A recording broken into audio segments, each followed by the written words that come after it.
1998ကမ္ဘာဖလားကွာတားဖိုင်နယ်ပွဲချိန်က89မိနစ်တစ်ဖက်တစ်ကိုးစီတေးကြနေတယ်။ကွင်းတစ်ဝက်လောက်ကနေ Frank De Boer ကဘောလုံးကိုအဝေးလှမ်းတင်ပေးလိုက်တယ်။အာဂျင်တီးနားနောက်ခံလူအာယာလာကပ်ပါနေတဲ့ကြားထဲကဘာကန်ကဘောလုံးကိုငိန်ကျသွားအောင်ထိန်းယူလိုက်တယ်။နောက်ထပ် touch တစ်ချက်တည်းနဲ့အာယာလာကိုလှည့်ပြီးတော့ဂိုးတိုင်တောင်တွေကိုအပြင်းကန်သွင်းလိုက်ပါတယ်။ဒီ touch 3ချက်ကအချိန်အားဖြင့်2စက္ကန့်တောင်မကြာပါဘူး။ commentator ဖြစ်တဲ့ Dutch လူမျိုး Jet Belander ကဆိုရင်မိုက်ခွက်ထဲမှာဘာကန်ဆိုပြီးအတန်ဝင်သွားတဲ့အထိအော်ဟစ်ခဲ့ရပါတယ်။ဒီဂိုးကို FIBA ကကမ္ဘာဖလားသမိုင်းတစ်လျှောက်အကောင်းဆုံးသွင်းဂိုးတွေထဲကတကိုးအဖြစ်လဲသတ်မှတ်ခဲ့ပါတယ်။ဒါပေမဲ့ဒီခိုက်တက်နဲ့ပတ်သက်ပြီးတော့ကျွန်တော်တို့နားလည်ထားရမယ့်အချက်တစ်ချက်ရှိပါတယ်။ဘာကန်ကလှပတဲ့ဂိုးတကိုးကိုသွင်းယူသွားရုံတတ်မဟုတ်ပါဘူး။သူကယူပဗေဒနီးယာမတွေကိုပါချိုးဖောက်သွားခဲ့တာပါ။ဘာလို့လဲဆိုတော့သူ့ရဲ့ပထမဆုံးဘောလုံးထိန်းလိုက်တဲ့ touch ဟာတော်တော်ကိုတိကျလွန်းတယ်အရန်ကိုတည်ငြိမ်လွန်းနေတယ်အဲ့လိုအနေအထားမျိုးမှာလုံးဝမဖြစ်နိုင်လောက်အောင်ကိုကောင်းမွန်လွန်းလို့အာဂျင်တီးနားနောက်ခံလူတွေဆိုရင်ကြောင်ပြီးရက်ကြည့်နေခဲ့ရပါတယ်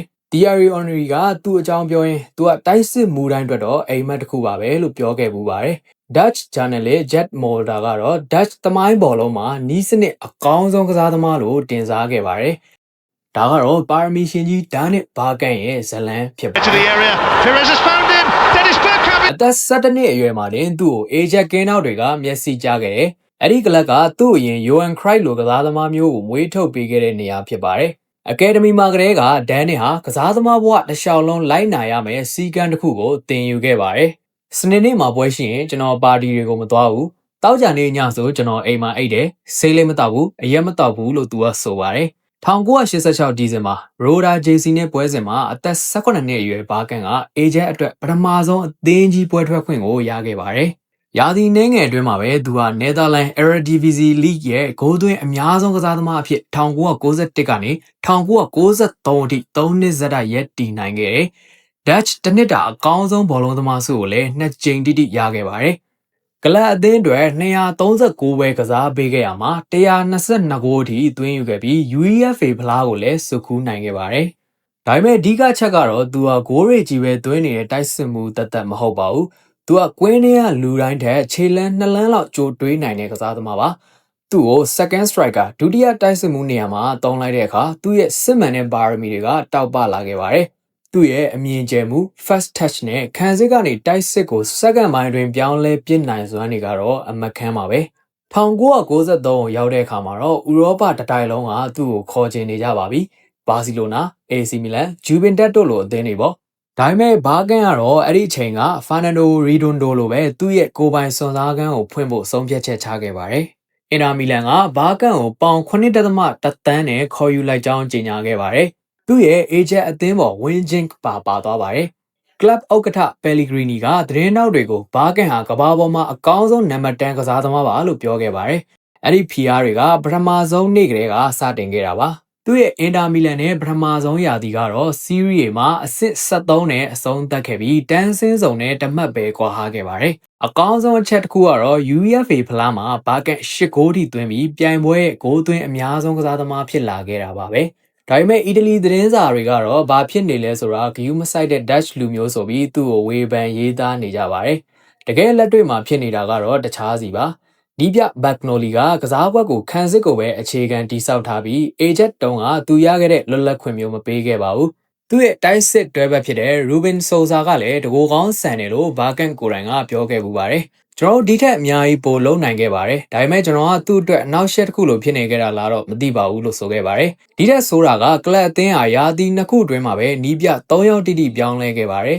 ဒုတိယရာသီမှာဘာကန်ဟာစီးရီး26ပွဲကစားခဲ့ရမှာ9ဂိုးပဲသွင်းနိုင်ခဲ့ပါတယ်1995ဇွန်လမှာတော့ဥက္ကဋ္ဌသစ်မာစီမိုမော်ရတီရောက်လာပြီးအသင်းကိုပြန်လည်တည်ဆောက်ဖို့လုပ်တဲ့အခါဘာကန်ဟာရှင်းထုတ်ပြရမယ့်စရင်းနဲ့ပါသွားခဲ့ပါတယ်အဲ့ဒီချိန်မှာအာဆင်နယ်ကသူ့အတွက်ပေါင်9.5သန်းပေးချေပြီးခေါ်ယူခဲ့ပါတယ်။အပြောင်းရွှေ့ပြီးသွားချိန်မှာမိုရတီကအာဆင်နယ်နီးပြသစ် Bruce Rio ကိုခမားတို့ကန်ကောင်းရင်တော့သူ10ဂိုးလောက်သွင်းပါလိမ့်မယ်ဆိုပြီးလောင်ပြောင်ပြောဆိုခဲ့ပါသေးတယ်။အဲ့ဒီချိန်ကစပြီးတော့ဘတ်ကန်ရဲ့ကြံရှိနေသေးတဲ့ကစားသမားဘဝတစ်ခုလုံးကိုပြောင်းလဲသွားစေမယ့်အဖြစ်အပျက်တစ်ခုဖြစ်ခဲ့ပါတယ်။အဲ့ဒါကတော့ဒဏ်ရာရတာဒါမှမဟုတ်အရှုပ်တော်ပုံတစ်ခုခုကြောင့်တော့မဟုတ်ပါဘူး။အင်နာမီလန်မှာကစားခဲ့တဲ့ပထမရာသီတွင်မှာအဝေးကွင်းပွဲတွေသွားကစားဖို့လေရင်ငယ်လေးတွေနဲ့မကြာခဏခီးသွားလေးရှိပါတယ် အဲ့ဒီမှာလေရင်စီးရတဲ့တန်ကသူ့ကိုတခြားလူတွေနဲ့မတူပဲဆိုးဆိုးရွားရွားတက်ရောက်နေတယ်ဆိုတာကိုသူစတင်သတိထားမိလာပါတယ်ပြီးတော့1994အမေရိကန်ကမ္ဘာဖလားမှာဇက်တိုက်ဆိုသလိုအဖြစ်ပြက်နှစ်ခုဖြစ်ခဲ့ပါတယ်လေရင်ခီးစဉ်တစ်ခုမှာလေရင်အင်ဂျင်ခဏရပ်သွားတယ်နောက်ခီးစဉ်တစ်ခုမှာကျတော့သတင်းတောက်တယောက်ကခီးဆောင်အိတ်ထဲမှာဘုံပါတယ်ဆိုပြီးနောက်ပြောင်လိုက်လို့လေရင်ထွက်ဖို့ကြံ့ကြာသွားခဲ့ပြန်ပါတယ်အဲ့ဒီနောက်ပိုင်းမှာဘတ်ကန်ကသုံးဖြတ်ချက်တစ်ခုချလိုက်ပါတယ်သူဘယ်တော့မှလေရင်မစည်းတော့ဘူးလုံးဝမစည်းတော့ဘူးဆိုပြီးဆုံးဖြတ်ချက်ချခဲ့တာပဲဖြစ်ပါတယ်သူ့ရဲ့ agent ကဒီအကြောင်းကို Arsenal Director David Dane ကိုစာချုပ်ချုပ်ပြီးမှပြောပြခဲ့တာပါအဲ့ဒါတော့ကြီးကြီးမားမားကိစ္စမဟုတ်သလိုပဲပေါ့ပေါ့ပါပါလေးပြောပြသွားတာပါလက်တွေ့မှာတော့ Arsenal ဟာဥရောပအဝေးကွင်းပွဲတွေသွားကစားဖို့ဆိုရင်သူ့အတွက်တီးသန့်ခီးစဉ်တွေစီစဉ်ပေးရတာပဲဖြစ်ပါတယ်တခါတလေပွဲမစခင်ရက်အတော်ကြာကလေးကသူ့အတွက်ဘတ်စကားနဲ့ကြိုထွက်သွားပေးရတယ်ဒါတော့မှဥရောပအဝေးကွင်းပွဲတော်တော်များများကိုသူလွဲချော်ခဲ့ရပါသေးတယ်။ခီရက်ဒိုနက်တို့နဲ့တခြားမျိုးတွေမှာအာဆင်နယ်ဟာသူမပါဘဲကစားခဲ့ရတာတွေတောင်ရှိခဲ့ပါတယ်။ဒါကြောင့်ပရိသတ်တွေကသူ့ကို The Non-Flying Dutchman လေရင်မစီးတဲ့ Dutch လူမျိုးလို့နာမည်ပေးခဲ့ကြပါတယ်။ဘာလို့လဲဆိုတော့သူ့အရင်နိုင်ငံအသင်းမှာကစားခဲ့တဲ့ Johan Cruyff က The Flying Dutchman ပြန်တန်းနေသော Dutch လူမျိုးလို့နာမည်ကြီးခဲ့တာဖြစ်ပါတယ်။ဘတ်ကန်ကတော့လေရင်မစီးနိုင်တဲ့အတွက် Cruyff ရဲ့စန့်ကျင်ဘက်အဖြစ်နောက်ပြောင်ခံခဲ့ရပါတယ်။အာဆင်နယ်မှာပထမဆုံး9ပွဲကစားပြီးတဲ့အချိန်ထိသူဂိုးလုံးဝမသွင်းနိုင်ခဲ့ပါဘူး။အီတလီသတင်းစာတွေကတော့ဒါကိုအခွင့်ကောင်းယူပြီးရေးကြပါပြီ။အင်နာမီလန်ဥက္ကဋ္ဌမိုရက်တီကဆိုရင်အာဆင်နယ်ကိုဂျင်းထည့်နိုင်လိုက်ပြီဆိုပြီးတပြုံပြုံဖြစ်နေပါပြီ။အဲ့ဒီအချိန်မှာပဲနီးပြကြီးအာဆင်ဝင်းကအာဆင်နယ်ကိုရောက်ရှိလာခဲ့ပါတယ်။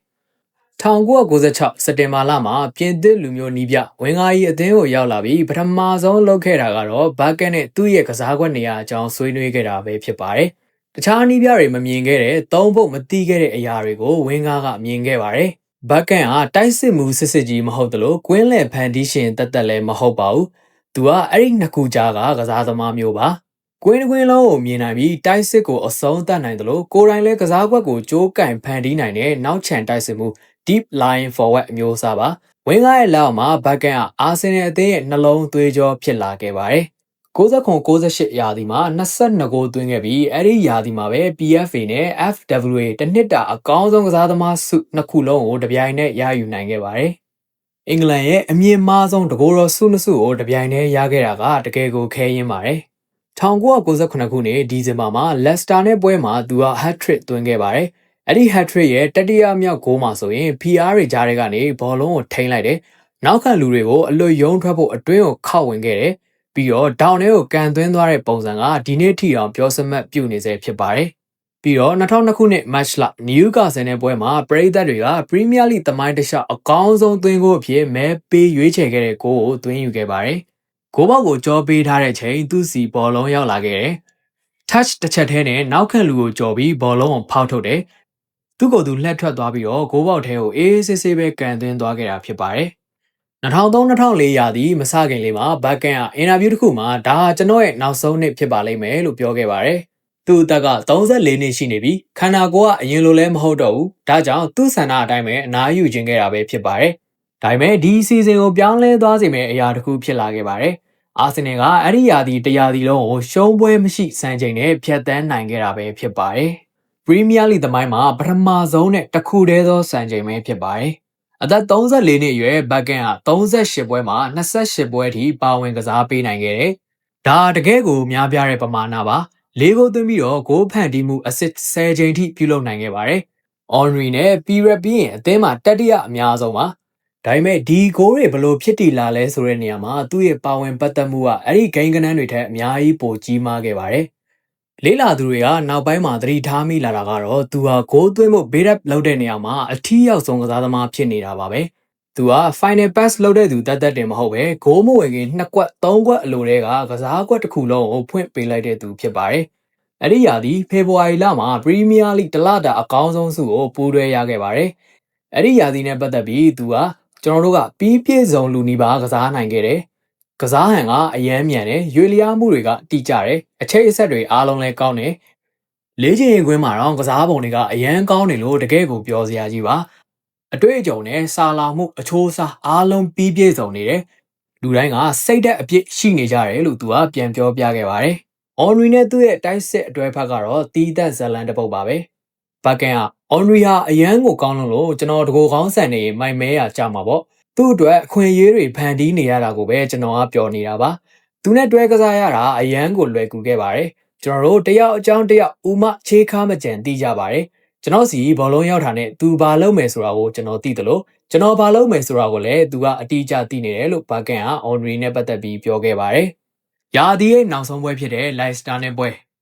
အာဆင်နယ်အနေနဲ့ဒီဘောလုံးရာသီကိုလှပစွာအဆုံးသတ်နိုင်ဖို့နိုင်ကိုနိုင်ရမယ့်ပွဲဖြစ်ပါတယ်။ဒီလိုအရေးကြီးတဲ့အချိန်မှာဘကန်က BR အတွက်အနိုင်ကိုဖန်တီးပေးခဲ့ပါတယ်။နောက်ဆုံးပွဲသိမ်းခရာမှုတ်လိုက်တဲ့အခါမှာတော့38ပွဲလုံးရှုံးပွဲမရှိရွှေဖလားစုကြီးနဲ့အတူရာသီမစခင်ကဒါကျွန်တော်ရဲ့နောက်ဆုံးနှစ်ပါလို့ပြောခဲ့တဲ့ဘကန်ကလည်းအာဆင်နယ်မှာနောက်ထပ်2နှစ်တိတိထပ်နေသွားခဲ့ပါတယ်။2006ခုနှစ်ဇူလိုင်လအာဆင်နယ်ရဲ့အိမ်ကွင်းသစ်ဖြစ်တဲ့ Emirates ကွင်းကြီးမှာသူ့ရဲ့နှုတ်ဆက်ပွဲဖြစ်အေဂျင့်နဲ့ကစားခဲ့ပါတယ်။ဒါဟာကွင်းသစ်ကြီးရဲ့ပထမဆုံးပွဲစဉ်လည်းဖြစ်ခဲ့ပြီးအာဆင်နယ်က2-2နဲ့အနိုင်ရရှိခဲ့ပါတယ်။2014ခုနှစ်မှာတော့သူ့ရဲ့ဂျေးရုပ်ထုကို Emirates ရဲ့ကွင်းရှိမှာဖွင့်လှစ်ခဲ့ပါတယ်။အဲ့ဒီရုပ်ထုကလေးပေါ်မှာဘောလုံးလှလှပပထိန်းနေတဲ့ပုံစံလေးပါပဲ။ဒါသူ့ရဲ့ကြက်တည်ရှိမှုနဲ့ထပ်တူကြတဲ့အမူအရာတစ်ခုဖြစ်ပြီးကွင်းပြင်ပကဂုံပြုခံထားရတဲ့ဂန်ဝင်တွေကြားထဲမှာထင်ရှားတဲ့ပြရုပ်တစ်ခုဖြစ်နေစေပါပဲ။2009ခုနှစ်မှာသူဟာအင်္ဂလိပ်ဘောလုံးအကျော်မော်များEnglish Football Hall of Fame စာရင်းမှာထည့်သွင်းခံခဲ့ရပါတယ်။ဒါဟာပထမ